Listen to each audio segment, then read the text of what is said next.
Day 3.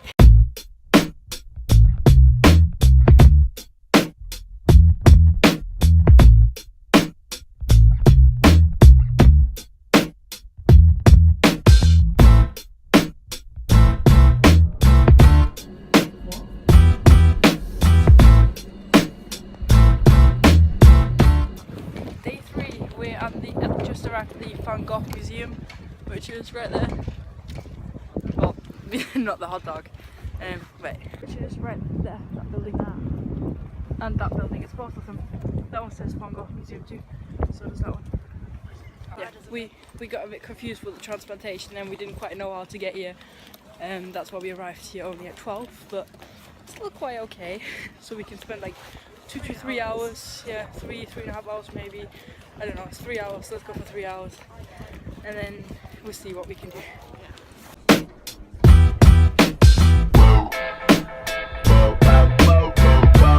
I'll definitely recommend it. This is what the ticket looks like. As you can see, it's £17 entrance, and you still get a little picture on the top which he drew or painted even. This pencil. This has got the skeleton drawing he did when he was in college, I believe, and he got that on the pencil. Yeah, it's just a little thing I got. I thought a pencil would be appropriate since he's painting and drawing and sketching, so I can use this pencil for my terrible drawings.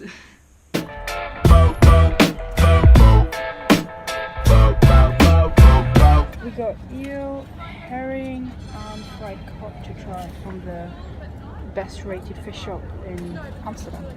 Alright, you're trying herring and I'm trying eel now. 3, 2, 1.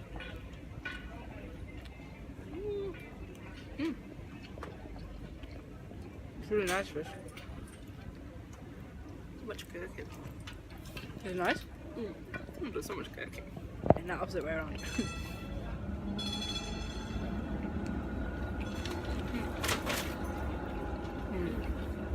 It's really nice. I've had this before. I think. And it's really nice. This is a traditional one. Okay. Now the back of the pot.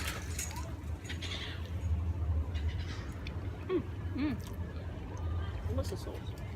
It's really nice. It's warm. They heated it up. Well, then heated it up. Yeah, it's buttered.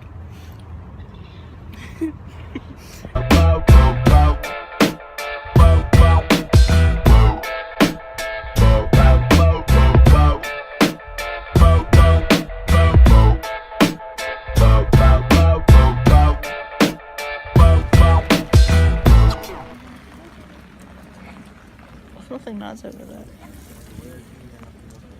The Anne Frank house was also really interesting, and it was cool to actually be in the place where Anne Frank once was. I believe there's also 2 people because this ticket says for 2 people.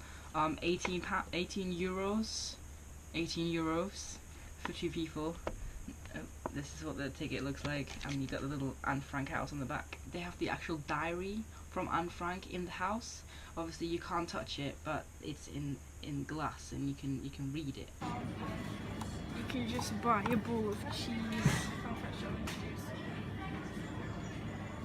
What happened on the journey back?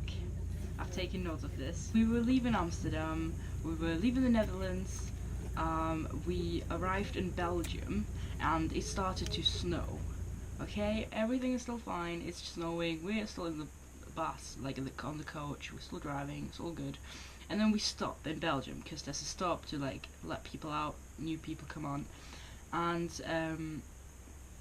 there was this one guy, I took notes of this so that I don't forget. There was this one guy who, when the doors opened, he was outside waiting, he shouted at the driver, and then he shouted at the driver. I don't really know how he got to this because I was sleeping on the coach because it was during night time, and I was really tired, so I was like half awake, half asleep, and then I just heard people shouting. I was like, what's going on?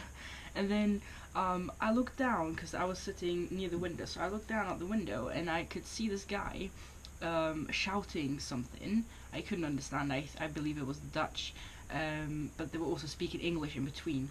So he was shouting at the driver for some reason, and then next minute they ended up in a fight. Like, the driver had a fight with the guy outside, and really weird. He must have been on something. I don't know if it was alcohol or whatever it was, but he was really aggressive.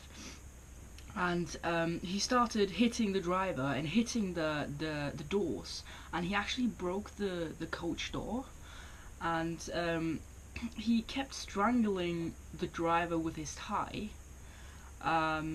So everyone was kind of concerned and worried. Like, we were sitting in the upstairs part, so we were kind of far away from the danger, but we were still like, what's going on? Perhaps some people were still asleep. They didn't even realize what was going on. And then I put the time down as well. At about 10 to 1, we got told there's a delay because we're waiting for the police to turn up because of this random guy just punching everyone. 1:04, the police arrived, and someone said in a statement, from what I could hear from upstairs, someone had to give a statement, and they said that he broke someone's finger, and then the police started holding him down on the floor because obviously he was a threat to everyone and they had to protect the people. I think it was 2 or 3. I think it was 2 police officers who actually had to pin him down to the floor. And then at 1:12 the ambulance arrived because they had to take care of the person who got punched or finger broke or whatever. Then at 1:23 the police left, and 1:31 it was just like a break, so like people went outside and smoked and then they came back on, and at 1:36 we finally set back off, and then we were back on track, back on our road back to England, and everyone started clapping and cheering. It was interesting. I wouldn't really say scary. Maybe that was because I was just too tired and I was just half awake. But yeah, strange people. One of the things I got there was this. I have not opened it yet, as you can see. I brought it back to England. Don't worry, it's not illegal. It may say space cake, but if you look on the back you can see there's no THC, it's just CBD, and CBD is legal in the UK. It's legal in, I think, every country. I may be wrong, but the thing is, CBD does not get you high. THC is the ingredient which will get you high, so CBD is literally just meant to make you relaxed, and it's like a good stress relief, and it's actually used in many medications because it's all natural, and it is legal. Another thing is this. I am not actually sure if I've ever tried this, but I cannot remember what it tastes like if I have tried it, so yeah. One of the quotes I really liked, which I just want all of you to have a think about, is, "No one has ever become poor by giving." And I think this is a good way to end the video on, so I hope you enjoyed the short series from Amsterdam. Give it a thumbs up if you liked it, subscribe if you haven't already, click the little bell, ring the little bell so you can get notified when I upload my next video.